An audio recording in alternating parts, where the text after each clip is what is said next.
Гледайте мача ПСЖ срещу Барселона на 10 април от 10 часа на живо по BTV Action.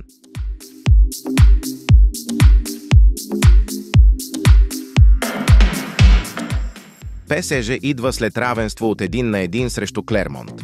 Като домакини те имат 2 победи от миналите си 6 мача. За последно завършиха наравно с Барселона с 1-1 през 2021 година.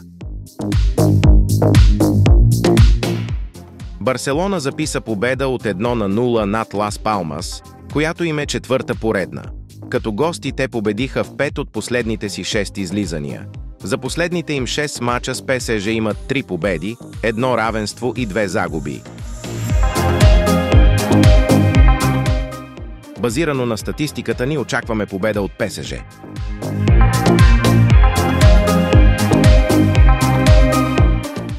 Бъдете предварително информирани за всички предстоящи спортни събития в света на футбола, ММА, бокс и много други.